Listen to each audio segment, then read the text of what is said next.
From Unity Church of Christianity in Houston, Texas, this is The Awakened Life with Reverend Howard Caesar. Unity is a non-denominational Christian church providing a positive, practical, and progressive approach to Christianity. Let's join the service in progress with the Reverend Howard Caesar.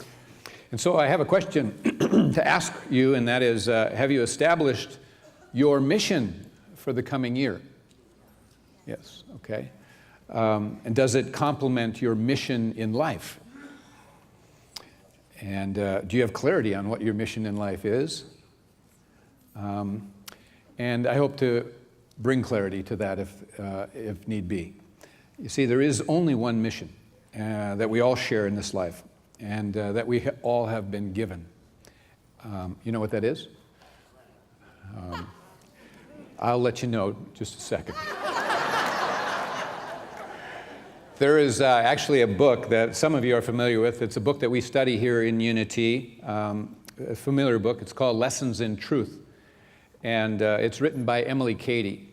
And Emily Cady was a great spiritual teacher. She was very clear. She was filled with heart. She was filled with the Spirit. She was an inspired woman, and she wrote several books, and one of them was Lessons in Truth. And in the first chapter of that book, which is titled Bondage or Liberty, which? In other words, we're always making a choice and a decision whether we're going to live and remain in bondage or whether we're going to be set free.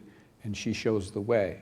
She makes it clear that our mission is, she writes, the ultimate aim of every man, woman, person should be to come into the consciousness of an indwelling God.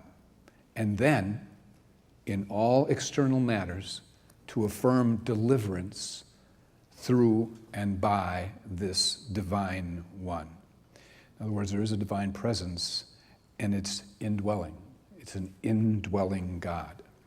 On another page in that same chapter, she states, each man, woman, person must sooner or later learn to stand alone with his God. Nothing else avails. Nothing else will ever make you master of your own destiny. Puts great, great importance on this indwelling God and becoming conscious of it and entering into relationship with it. She goes on to say, there is in your own personal indwelling Lord all that you can ever need or desire. It's all there. We think it's all out there that we want it, but it really is initiated from within.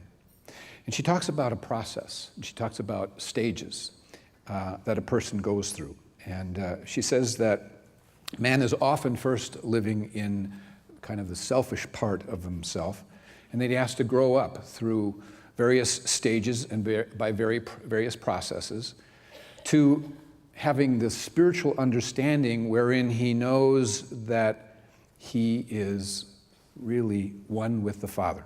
And in gaining this awareness is free of suffering because he has attained conscious dominion over all things. Now we need to really get into the place that says what she's talking about exists, all right? There are masters and mystics that have talked about that.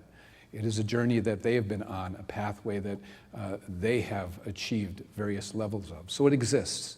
She says that somewhere on this journey that we're on, the human consciousness or intellect comes to a place where it gladly bows to its spiritual self, gladly bows to its spiritual self, and confesses that this spiritual self, it's Christ, its indweller, is highest and is Lord. It's like a total acknowledgement that there is this something living within you, indwelling you, that you continue to turn to, and your mission is to get in touch with it and live from it, okay? So the journey is really then a movement internally from separation consciousness toward oneness consciousness. And she says that everyone must sooner or later come to this point or this experience. There's a point that you reach at some point in this journey where that you bow to that. You bow with your whole being. It's at different places in time in different people's lives. Liberty or freedom, at a deep level, is something that awaits us all. We may not see this for ourselves. We may not necessarily figure out how that could happen for us, a total freedom. But you have to realize that it has been, this freedom, this liberty, it has been determined for us. It has already been determined for us that this is the road we are all on. Let me tell you something that Jesus said flat out in the Gospel of John, chapter 15. You can go there if you like. But he said this. He said, "You have not chosen me, but I have chosen you and ordained you, appointed you." Wow. We don't even have to choose him. We have been chosen by him. In other words, there is a dimension of me that lives in you. There is an indweller. There is an indwelling divine, Christ, Lord of your being. Okay? And because you're here and you're alive, you're already chosen. We're all chosen ones. We really are. But we're not all awake to that. That's a point along the journey. So it happens in stages, And the great example in this process of staging and moving along this journey a great example is found in the Pentateuch.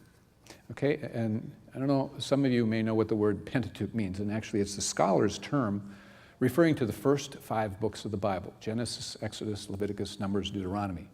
Okay, and in there you will find in the book of Exodus the story of Moses. All right, and it's a tremendous story that is very instructional about this process and about stages of moving from the problems of being human toward and into spiritual awakening or oneness.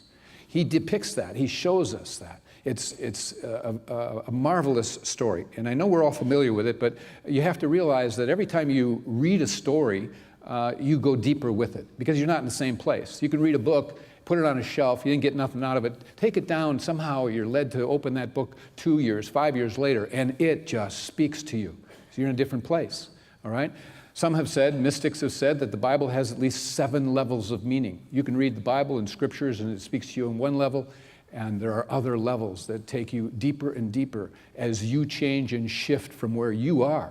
It now speaks to you in new ways. And so, again, don't underestimate that fact that maybe you know the story of Moses, but there's more to be told perhaps at this moment in time in your life. And so the story is one about the children of Israel, actually, who they had strayed away from their covenant established by God through Abraham. And the people drifted away from God, and they drifted into bad habits and into basically separation consciousness from God. It was like no sense of God being in their life. They got pulled into other places and directions. They eventually found themselves then in bondage in Egypt as slaves, and with little hope that anything would ever change. Now you have to keep in mind, this was not punishment from God. This is simply the law of cause and effect. When you move into separation, you're not connected with the energies of goodness being birthed and experienced. You experience less than good based on your choices and decisions, okay? So that we create our experience and we create our reality in life. And it's either moving towards separation or it's moving towards oneness. So the people were very unhappy being slaves naturally, and they cried out to God, and a leader arose among them. And so we enter the life of Moses, which has basically 3 stages, and each one is 40 years in length. And his story is very symbolic of what really we all go through in our own spiritual development and unfoldment. It doesn't require, and it isn't really about 3 periods of 40 years. It's not about 120 years, okay? You have to remember that the number 40 in the Bible, basically it represents whatever time it takes to properly fulfill something, okay? So in other words, you can't put a numeric amount of time on it.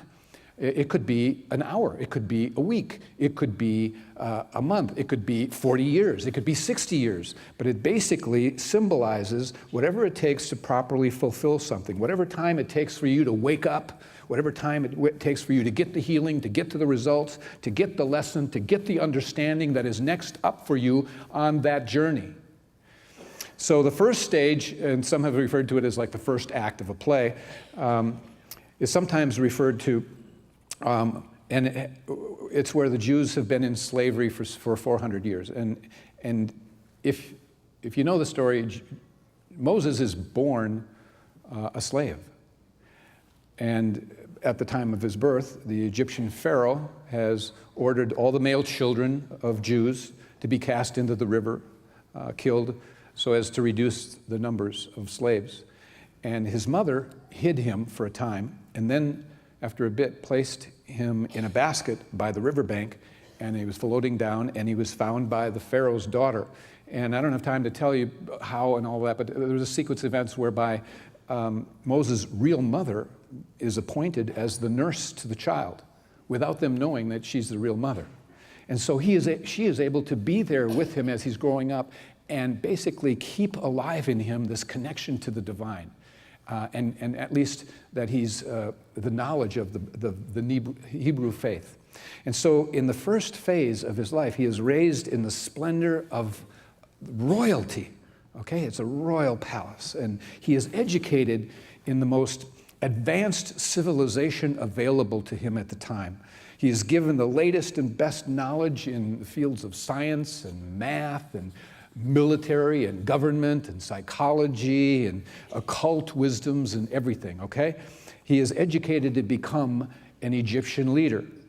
And during this first period of Moses' life, it is all about the development of intellect, okay? His intellect and reasoning skills were trained and highly developed. And so the first act or first stage of his life basically ends with him slaying an Egyptian who is beating up a slave. And he then has to go flee for his life. And so he moves then into what is really the second phase of his journey of development. He has learned about material wealth. He has learned about the way that others can be governed, how you can govern others. He was in the palace. All that was going on. But he hadn't yet learned how to govern himself. You understand? On his journey. And so alone and afraid, he flees to the desert of Midian. And comes upon this water well, and there are 7 sisters there. And they're being, there's some bad guys there giving these girls trouble. And so he saves these 7 girls from some bad Bedouin desert people. And they then invite him to come live with the family of these girls. And he ends up marrying one and becoming a shepherd, okay? So this is a big change. Go from royalty, where you have everything all around you, now you're in the hills around sheep and shepherds. And it's just a very different kind of life, but herding sheep, but also mingling with the common people. And is an important part of his next stage of learning and educating in regard to life. Because it was here that he came to understand more the common person. And he was in what was in the hearts of the average everyday people. What caused unhappiness? What caused suffering? And he got to see what so much of humanity had to face, which he could never have learned if he had been in the palace and remained in the palace. And so this understanding was now getting balanced with this academic, intellectual head's training that he had received and was living from. But more important, through this desert life and being a shepherd and in the hills, he had this sense of new solitude and quietness. And he began to rule himself from within himself. Instead of a ruler of external, became a ruler internal. And before he could become a leader, he had to gain this spiritual internal understanding. And he had lots of time now because he could be out there meditating and reflecting and connecting more deeply with the divine. And he became more teachable at an inner level. In the quietness, these things open up to you. And he had the intent to attune with God through this. And then, of course, came the mystical experience and a divine revelation. And it was the burning bush, okay? And basically, that was like an insight that came to him. And that comes with doing inner work. And some believe that it wasn't an external burning bush at all, but it was a vision that he had in which there was a light that wouldn't go out, and the light was speaking to him from within. And there was the presence of God. And from it, he experienced the power of God as the one great reality in life. That's what he got. This is the one great reality. And he received the realization that the only possibility, really, for the liberation of humanity was through a working faith in the truth of this one eternal, indwelling God. That humanity had to find within themselves a connection with this indwelling Lord of their being, and from there births a whole new dimension that removes you from any kind of bondage and limitation, and there's liberation that follows. And so his mission became one of leading and teaching and modeling the way out of bondage and into liberation, and leading the Israelites on an exodus. And he told Pharaoh, "Let my people go," okay? And it's important that you begin to look at this story as a metaphor for a dynamic that takes place inside of us. Is this story historical? Yeah, but it actually is a story of things that happen metaphysically, if you will, or symbolically internal in us. And I'll be sharing some of that as we go along further. Excuse me. And so he was putting out the question to the people, bondage or liberty? Which? Which one do you want? Just as Emily Cady did. And from that time on, Moses identified closely with the divine. And when others saw pillars of clouds and pillars of fire, he would see God. He was always alert to the presence. He was looking for the unseen. He had the eyes of faith. His heart was beginning to open. And then we have this, and we don't have time to go all the details of it, but you know the contest that went on between Moses with his God and Pharaoh. There were the displays of magic. There were various plagues that happened, and the death of the firstborn, which is known now as the Passover. And finally, it got to the place where the people were able to leave and flee from Egypt, all, however, with the armies of Pharaoh following not far behind them. And then there is the great event that we've all heard about and read about, which was the Red Sea, okay, where Pharaoh thought he could catch up and stop them. And actually, you know, there's an interesting story. Perhaps you heard about the youngster who came home from Sunday school class, and his dad asked him what he had learned that day. And the boy said he learned about Moses crossing the Red Sea. His dad said, "Oh, really? Tell me about it." He said, "Well, Moses was helping his people escape from Egypt, and the Pharaoh came to chase them in chariots. And when the Hebrews got to the Red Sea, they built a pontoon bridge and crossed over. And when the Egyptians got there and tried to cross the bridge, Moses called in heavy artillery on his walkie-talkie and blew it up." His father says, "Did they tell you that?" The boy said, "No, but you would never believe the story they told me."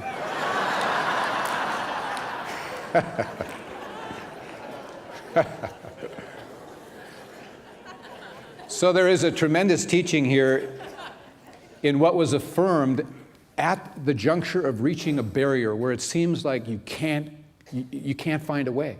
And it's a powerful thing, those powerful words in which Moses, this leader now, says to the masses, "Fear not, stand firm and see. See that which the Lord will work for you today." Okay? And as Emily Cady says, sooner or later, every person must learn to take a stand with their God and truth. We're going to hit Red Seas. We're going to hit barriers. And we have to take a stand at some point in time. You see, we have to get to the place where we know we can take a stand, where we are actually able to stand firm in the connection that we have made with an indwelling God. And so what's your Red Sea? Is it a little Red Sea? Is it a big Red Sea? Is it a bunch of Red Seas? You know, and we've had them as we've gone along. Maybe you're not facing one now. But it's what do you need to cross over and get beyond inside of you. It's not something external. We always think the problem's out there. No. The Red Sea that you have to cross is inside of you. Okay, that's the barrier. And then once you cross that, you get into the wilderness, and I call it the bewilderness, because we're bewildered, Okay, we crossed that barrier, but man, we're in new territory. Now what do I do? And who am I? And all of these different things. And it's a difficult time. And so, again, as the story plays out, it is a lonely and dreary place. And it was difficult for them to find even food and water. But God always met their needs through Moses, who was now this leader, who was this connecting line to the divine. And still, the people complained, and they murmured, that there wasn't enough food and water, that the days were too hot and the nights were too cold, and they began to mumble about, well, at least they had security when they were slaves, and at least knew where their food was coming from. And so they lost their perspective on heading toward a grander life. And they were beginning to murmur about, oh, maybe I can settle for. We do that in our mind. But eventually,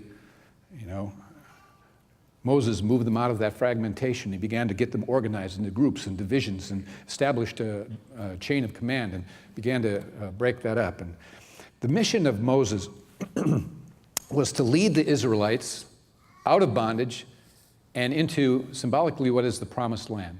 Happiness, bliss, joy, harmony, well-being, connectedness, oneness, love. Spiritually, it was to demonstrate that the Exodus, you need to get this, to demonstrate that the Exodus is possible for all people. That's the inner story here.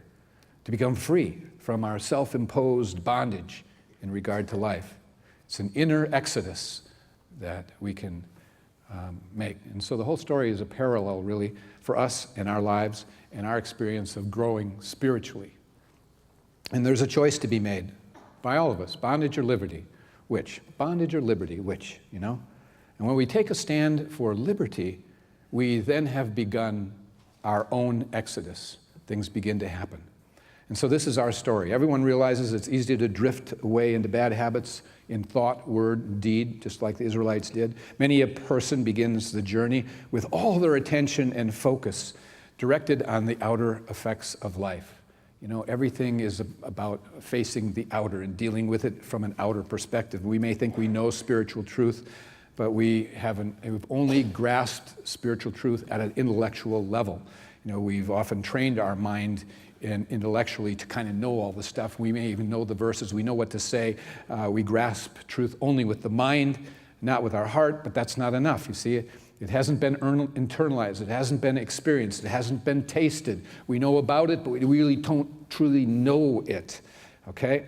So our next step after living in the intellect for a while, and I can relate to this in my life, having it all in the head, and eventually the next stage is you internalize it.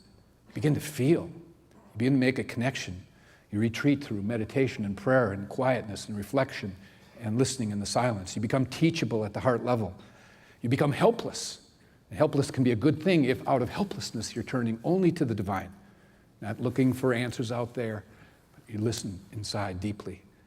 You begin to rely on the spiritual truth as a source of inspiration. It becomes experiential, and you become a burning bush inside. The burning bush begins to live inside you. And at this point, we have a leader, a prominent, leading spiritual thought, an inspirational thought or calling that rises up. Haven't you ever received, in the midst of something, you get a thought, and it's an idea, and it's from on high. It rises up. It's inside of us. It's like an internal Moses, and somehow it's able to lead all our other thoughts, a nation of thoughts, because we have them oftentimes fragmented. They're all over the place, a nation of thoughts and feelings. And this one thought emerges, and it wants to take us beyond all our past negative patterns. And it's like a God intention. And then the battle rages with the ruling Pharaoh, our ego, okay? It wants to keep us in separation.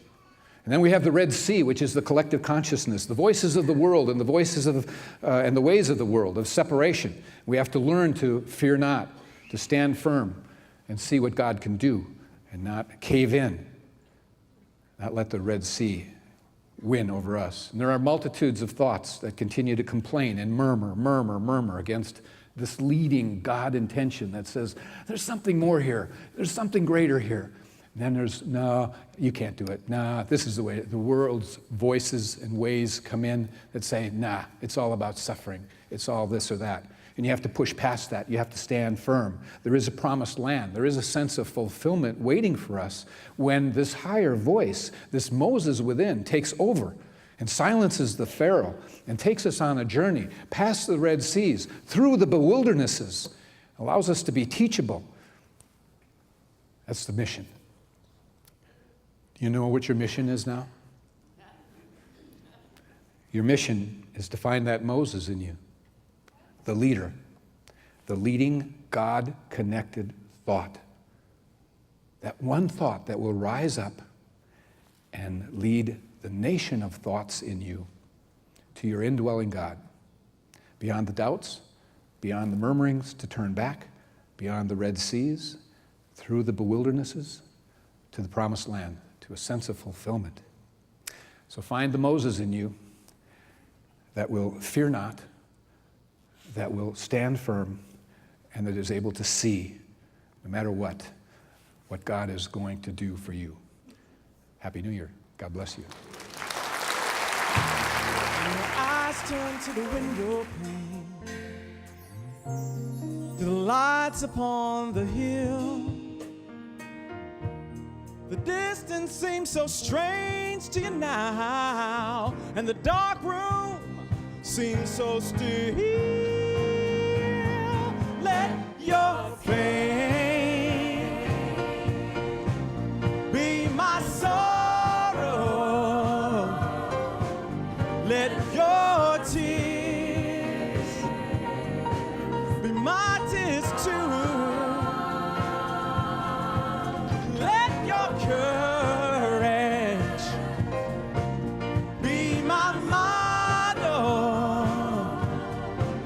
that the north you find will lead you true. And when there's no information and the compass spins to nowhere, just let your soul be your pilot. Let your soul guide you. Let your soul guide you. Let your soul guide you. It'll guide you well. Guide you well. Let your soul guide you. Let your soul guide you. Let your soul guide you. Let your soul.